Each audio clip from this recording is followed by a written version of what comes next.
Merona merah cincin geliga, cantik hiasi menawan hati. Tinggalan sejarah, warisan berharga, jadikan koleksi, dirawat pasti. Assalamualaikum pembuka bicara, sapaan mesra saya hulurkan. Salam Malaysia Madani dan salam hormat diucapkan buat semua penonton di luar sana. #SKSL di hatiku, mun bukan kita ni siapa tah lagi. Bertemu lagi kita di dalam segmen koleksi setempat bersama saya, Dayang Nurul Sapira. Hari ini saya akan berkongsi serba sedikit tentang koleksi setempat yang terdapat di pusat sumber SK Sungai Lada. Sebelum berlayar lebih jauh, ayolah kita telusuri berkaitan maksud sebenar koleksi setempat. Koleksi setempat adalah bahan atau maklumat yang berkaitan dengan lokasi atau kawasan tertentu yang disimpan dan dikumpulkan di tempat khusus. Koleksi ini biasanya mengandungi bahan spesifik dan unik kepada tempat tersebut, seperti sejarah tempatan, tokoh, budaya, dan sebagainya. Koleksi setempat diadakan bertujuan untuk mempromosikan dan memelihara khazanah budaya dan sejarah tempatan untuk tatapan generasi muda pewaris bangsa, khususnya terhadap murid-murid di sekolah. Kata orang, tak kenal maka tak cinta. Jadi ayolah kita sama-sama kenali koleksi warisan setempat yang dipamerkan di pusat sumber SK Sungai Lada.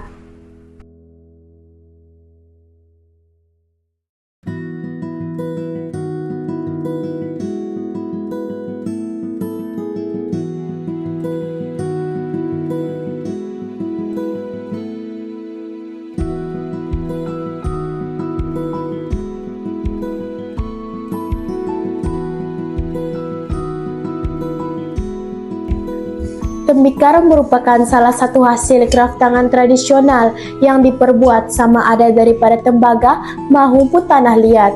Tembikar telah digunakan sejak zaman dahulu lagi untuk pelbagai tujuan, termasuk memasak, menyimpan makanan dan minuman, serta sebagai peralatan dalam upacara tertentu. Lanjang juga dikenali sebagai periuk tembaga, merupakan sejenis periuk yang berukuran besar dan bertutup, digunakan oleh masyarakat zaman dahulu untuk memasak nasi di atas dapur kayu. Lanjang diperbuat daripada tembaga yang dipercayai memiliki sifat pengawetan semula jadi. Lanjang juga digunakan untuk menyimpan nasi agar tidak cepat basi, bahkan hingga 2 atau 3 hari tanpa perlu dipanaskan semula. Beberapa orang tua juga mengatakan bahawa nasi yang dimasak di dalam lanjang lebih sedap dan beraroma. Cerek ini diperbuat dari tanah liat yang dibentuk dan dibakar hingga keras. Ia digunakan untuk merebus herba dan akar kayu.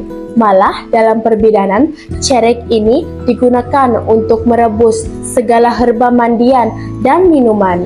Masyarakat zaman dahulu juga percaya bahawa cerek tanah liat ini dapat mengekalkan kelembapan dan rasa asli masakan. Dapur arang juga sering digunakan untuk menjerang air menggunakan cerek ini.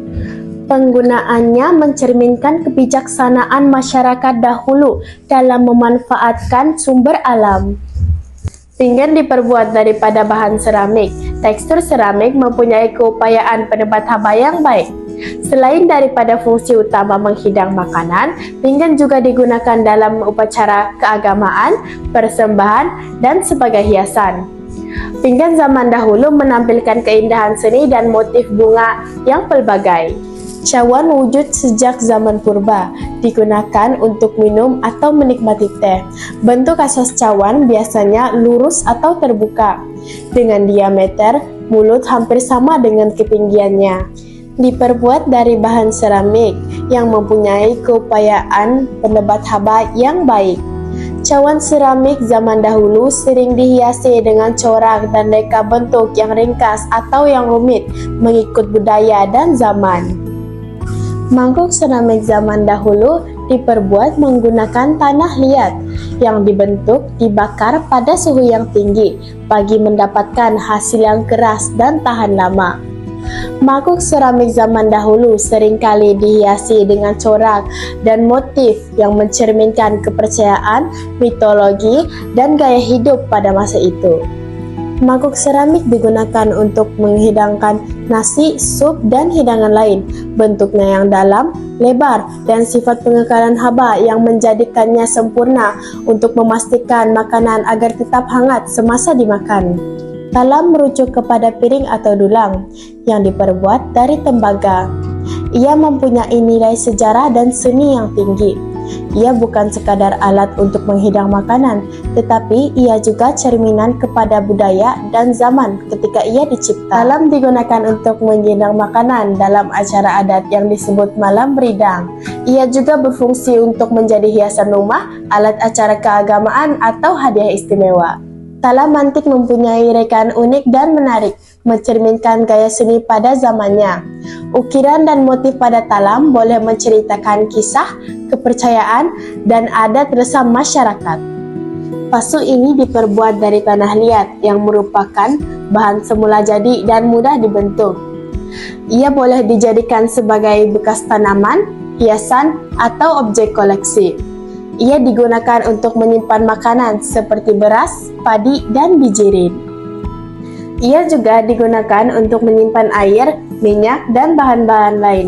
Pasu ini juga digunakan untuk memasak makanan. Ia juga digunakan untuk menyimpan air panas untuk tujuan tertentu dan digunakan sebagai alatan menanam pokok bunga dan tanaman lain. Indah hiasan emas suasa, moleknya rupa mengundang resah, sirna warisan seiring masa, andainya alpa rawat tak kesah. Koleksi setempat bukan pameran semata-mata, ia mencerminkan budaya dan nilai estetika masyarakat turun-temurun. Ayo kita dengarkan apa kata mereka. Boleh ceritakan serba sedikit berkaitan peralatan yang digunakan oleh masyarakat zaman dahulu? Umpamanya talam lah. Kalau talam ni kegunaannya semasa dulu-dulu kebanyakannya digunakan bila semasa kenduri, digunakan untuk membuat hidangan untuk jamuan kenduri, makan-makan kah seperti orang kawin. Talam tu kita simpan cuik lah, diumpamakan cuik untuk diisikan barang-barang seperti ikan, sayur dan sebagainya lah. Lanjang tu kan, lanjang tu sepertinya sekarang kalau kita panggil adalah periuk nasi. Tapi kalau dulu-dulu lanjang ni kita memasak bukannya menggunakan karan. Kebanyakannya menggunakan pakai kayu api. Pakai kayu, ada tambak lagi, dia kita buatkan memasang di rumah lah. Memasak nasi itu menggunakan lanjang, menggunakan dengan kayu lah sekali. Untuk menyediakan kepada untuk keluarga, makan keluarga hari-hari lah. Dan selainnya lagi apa yang saya dipahamkan, kalau seperti keperluan orang-orang tua, macam kelakati, celapa, dan gucuh. Kelakati itu kegunaannya untuk memutung buah pinang lah, maksudnya buah pinang dipotong-potong untuk dimakan. Yang mempunyai gigi dia tidak menggunakan gucuh lah. Kebanyakannya dia papak sendirilah bercampur dengan sirih. Banyak teknologi baru hari ini, ibarat api yang lantang membakar perubahan. Ada pula tinggalan sejarah lama yang wujudnya sama seperti bara tenang tapi tak pernah padam. Semoga episod kali ini dapat menjadi percikan api yang menyala zaman berzaman. Baiklah, para penonton sekalian, tiba sudah kita di akhir rancangan. Bersua lagi kita di lain siaran. Assalamualaikum.